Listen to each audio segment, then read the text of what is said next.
Hello and welcome to Denver Public Library's first edition of Friday 5 at 5. My name is Lainey. I'm a librarian at DPL's downtown central location, and today is Friday, April 24th, 2020. Stick with me, and in 15 minutes or less, you'll learn about 5 upcoming and new titles we can't wait for you to read or listen to. Before we jump in, we've got a giveaway for you all. Be the first to submit a personalized reading list request at denverlibrary.org/reads with Friday 5 at 5 in the Where Did You Hear About This Service field, and get this free galley via snail mail.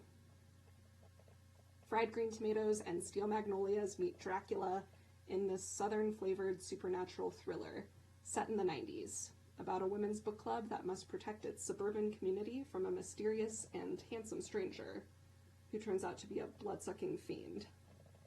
This is the Southern Book Club's Guide to Slaying Vampires by Grady Hendrix, author of Horror Store and My Best Friend's Exorcism.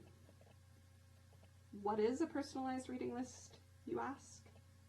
It's a list of titles library staff thinks you'll love, handpicked just for you.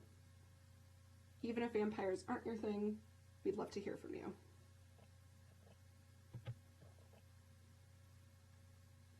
First up in the 5 at 5 lineup is The Knockout Queen by RUFI THORPE, coming soon in print and in ebook and e-audio format on Overdrive. We recommend this one for fans of Jeffrey Eugenides and Lori Moore. You may know Thorpe for 2016's Dear Fang with Love and 2014's The Girls from Corona Del Mar. Like these, The Knockout Queen is a tale of being teenaged. Southern California, early 2010s, a decade already capable of inducing nostalgia in a certain subset of millennials. Bunny, tall, blonde, and hyper-athletic, lives next door to Michael, ponytailed, eyelinered, septum-pierced, and closeted, and the two strike up an unlikely friendship, a safe circle of two in which they can talk about boys and RuPaul's Drag Race and practice being themselves. The themselves they can't be at school or at home, where Bunny's father toys with alcoholism and Michael's parents are absent altogether. Until Bunny does something irreversible to defend her friend, that is, and both their lives are knocked completely off kilter. This book is dark, yes, but it's also funny and honest and full of the fierceness of adolescent friendship. Michael, as an adult, narrates. Next is a slim debut story collection from poet Suvankam Tamavangsa, available as an ebook and an e-audio, also on Overdrive, and on order in print. I personally love when poets take up other forms, and How to Pronounce Knife does so with aplomb. Every sentence in these 14 stories is strong and square-shouldered and carefully constructed. All 14 are portraits of Lao immigrants and refugees, all full of heart and heartbreak, humor, and hard-won wisdom. You'll find some perhaps unexpected elements here too, however, like country music singer Randy Travis, a boxer turned manicurist, a love affair between a septuagenarian and a 32-year-old, workers at a chicken factory yearning for new noses, and Tamavangsa, a Lao refugee herself who grew up in Toronto, situates many of these stories from kids' points of view, a point of view she backs up with personal experience. Recommended by Library Journal for fans of Paul Yoon, Jhumpa Lahiri, and Phil Clay, and getting lots of buzz in the publishing world.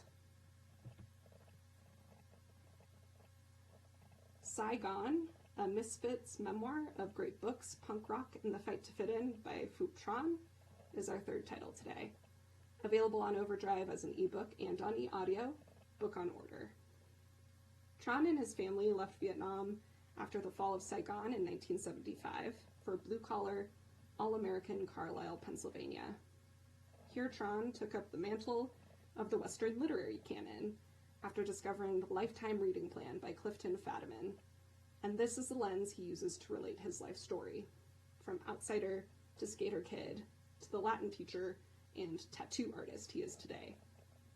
Each chapter takes its name from a great classic, from Camus' The Plague, to Kafka's The Metamorphosis, to the autobiography of Malcolm X. We see Tran's eagerness to assimilate, to be less Asian, in all its awkward, regrettable laugh-out-loud glory, in between run-ins with his parents' particularly grim disciplinary methods. Check out the author's TEDx talk, Grammar, Identity, and the Dark Side of the Subjunctive, for a taste of his personality. A great pick for anyone with Kathy Park Hong's minor feelings on their TBR lists. Another memoir now, Scratched, by the renowned novelist and short story writer Elizabeth Talent. You can also find this one on Overdrive as an ebook and e-audiobook. And when the library reopens, you can snag it in print. Talent wrote 2015's Mendocino Fire, and 4 other books published some 20 years earlier. This publication gap is the crux of the memoir. Talent interrogates the perfectionism that hobbled her writing, and she muses perhaps her very sense of self, too. When Talent was born, her mother wouldn't hold her. Her mother actually sits her down and tells her this, a choice that mystifies a young Elizabeth. She wasn't the smooth, rosy-skinned infant her mother expected. Rather, she had scratched herself all over in utero with her own newly grown fingernails. This revulsion at imperfection is the metaphor for the author's struggle. As a child, she stays up nights, pacing the hallways and staircases of her family home. Later, she marries her therapist, the man intent on, quote-unquote, fixing her. In every sentence, we feel the weight Talent attempts to unload, putting one word after another on the page. She lays herself bare, scratches and all. Check this one out if you like Maggie Nelson or Danny Shapiro. And at number 5, Cleanness, a novel of sorts by Garth Greenwell, author of What Belongs to You, which came out back in 2016. I say novel of sorts because Greenwell thought of the 9 chapters within what a reader might think of as linked stories in terms of a song cycle, modeled after Schubert's Winteresse, the 1828 song cycle for piano and voice set to poems by Wilhelm Müller. Turns out Greenwell's own growing up intersects with both song and verse. As a gay high schooler in Kentucky, amidst social and familial ostracization, his choir teacher recognized and encouraged his voice, which led to his studying poetry in college, and, it seems, going to college at all. In Cleanness, Greenwell revisits the unnamed character we first met in What Belongs to You, a gay American expat teaching in Sofia, Bulgaria, a country where homosexuality is socially, if no longer legally, criminal. He examines this idea of cleanness, a charged word in the gay community amid fear of HIV/AIDS at the dissolution of the Soviet Union, from many angles, challenging the reader with unflinchingly explicit and often rough and sadomasochistic sex scenes. But even as he mixes tenderness and obscenity, thoughtfully posing the two on the very same level, mixing a supposed clean with a supposed unclean, the writing remains pristinely beautiful throughout. As the New York Times' Dwight Garner says, this writer's sentences are so dazzlingly fresh that it is as if he has thrown his cape in the street in front of each one. For anyone who liked Call Me By Your Name, or who is looking forward to Swimming in the Dark by Thomas Jadrowski. Plus, in case you missed it, check out Haitian-American author EDWIDGE DANTICAT's Everything Inside, which recently won the National Book Critics Circle Award for Fiction, available in e-audio on RV Digital, and in standard and large print when the library reopens. Danticat is a short story genius. Give her a try if you like Elizabeth Strout, Nicole Dennis Benn, or Zadie Smith. Check out or place a hold on these titles and a whole lot more right now at denverlibrary.org/downloads. And remember to enter this week's galley giveaway.